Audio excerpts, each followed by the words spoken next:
Au nom du groupe des Verts, je donne la parole à Monsieur Philippe Lambert. Monsieur le Président, il est bon que la France soit de retour. Ça fait vraiment trop longtemps que son siège européen était physiquement occupé, mais politiquement vide. Alors certes, l'Europe ne peut être ni française ni allemande, mais elle ne peut rien construire dans la durée si elle ne peut compter sur l'engagement résolu et de l'Allemagne et de la France. Une France qui pourrait, si elle le veut vraiment, incarner à l'intérieur même de ses frontières la devise européenne de l'unité dans la diversité. Monsieur le Président, l'ambition que vous dessinez pour l'Europe recoupe en de nombreux points les combats que nous, régionalistes et écologistes, menons de longue date. Nous sommes convaincus, comme vous, que les Européens doivent agir ensemble s'ils veulent relever les défis de ce siècle. Là se trouve la clé de notre véritable souveraineté. Nous partageons votre volonté de construire une union politique qui redonne la parole aux citoyens. Ils doivent être au cœur du projet européen, pas à la marge. Comme vous, nous voulons donner un avenir à notre monnaie commune et ceci exige, oui, un budget robuste d'investissement. Cela exige une garantie commune des dépôts bancaires, mais aussi la fin de la concurrence fiscale et du dumping social. Enfin, nous sommes avec vous pour affirmer Make our planet great again. Nous le savons, vous le savez, l'Europe doit être à l'avant-garde de la transition écologique, à commencer par son budget qui doit en être l'instrument. L'écologie est la clé de notre prospérité. Monsieur le Président, ce que vous souhaitez pour l'Europe, vous affirmez que la France doit commencer elle-même à le faire dès aujourd'hui. Votre action en France raconte une toute autre histoire, une histoire qui met à mal la devise de votre pays, liberté, égalité, fraternité. Où est la liberté? Lorsque vos citoyens peuvent être surveillés, assignés à résidence et perquisitionnés sur de simples soupçons de la police.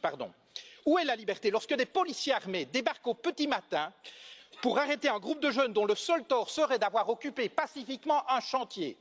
Ma fille en était.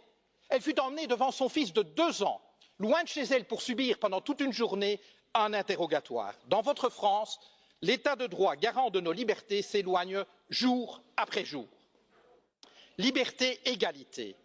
Où est-elle l'égalité lorsque vous imposez toujours plus de précarité aux travailleurs alors qu'en même temps, vous faites des cadeaux fiscaux aux plus riches, ceux que vous aimez appeler les premiers de cordée? Votre foi en eux est inébranlable, mais voyez-vous, ce qui définit la cordée, Monsieur Macron, c'est la corde. C'est elle qui permet d'adapter la vitesse du premier de cordée aux besoins du groupe. C'est elle aussi qui empêche les derniers de cordée de tomber au ravin. Mais dans nos sociétés, Monsieur le Président, cette corde n'existe plus. Les riches s'enrichissent, les classes moyennes stagnent et se précarisent, et les plus fragiles sont abandonnés à leur sort. Liberté, égalité, fraternité. Est-ce au nom de la fraternité que vous vendez des armes à des régimes qui les retournent contre leur propre population ou contre leurs voisins? Où est-elle cette fraternité lorsque votre police lacère tente ses sacs de couchage de migrants? Procédures expéditives, recours non suspensifs, détentions administratives, voilà les ingrédients de votre projet de loi sur l'asile et l'immigration. Contenir et refouler plutôt qu'accueillir des êtres humains en exode forcé. Liberté, égalité, fraternité. Au pays de l'accord sur le climat, je rajouterai un 4e terme, durabilité. Vous dites vouloir la taxe carbone, la fin du glyphosate, la fin des voitures diesel, bravo. Mais vous restez en même temps un ardent promoteur des traités actuels de libre-échange et pire encore du nucléaire. Alors, vous avez permis, contrairement à votre prédécesseur, l'adoption par l'Union européenne d'une définition totalement laxiste des perturbateurs endocriniens. Alors, vous avez eu le courage de mettre un terme à ce projet insensé d'aéroport à Notre-Dame-des-Landes, mais c'est pour, dans la foulée, écraser dans la violence les projets de celles et ceux qui inventent depuis des années une manière différente de vivre. Monsieur le Président, un livre vous dit philosophe. Il affirme qu'aucun de vos mots n'est le fruit du hasard. Voici quelques mois, vous avez parlé des gens qui réussissent et des gens qui ne sont rien. Vous n'avez pas dit des gens qui ne font rien ou des gens qui n'ont rien. Vous avez parlé des gens qui ne sont rien. Voyez-vous, pour nous, le projet européen consiste précisément à faire en sorte que plus jamais, en aucun endroit de ce continent, aucune femme, aucun homme ne puisse être considéré comme rien ou se penser comme rien.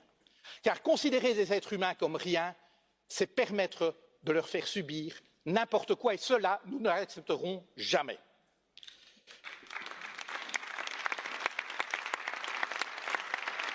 Monsieur le Président, vous avez pris coutume d'offrir à vos hôtes de marque un cadeau. Permettez-moi de faire de même. Je vous offre cette corde d'escalade, symbole de la cordée à laquelle vous semblez tenir. Je vous dirai ceci. Chaque fois que vous ferez avancer la cause de la liberté, de l'égalité et de la fraternité en Europe, chaque fois que vous agirez pour une Europe plus juste, plus durable et plus démocratique, nous serons à vos côtés. À défaut, vous nous trouverez sur votre route. Je vous remercie.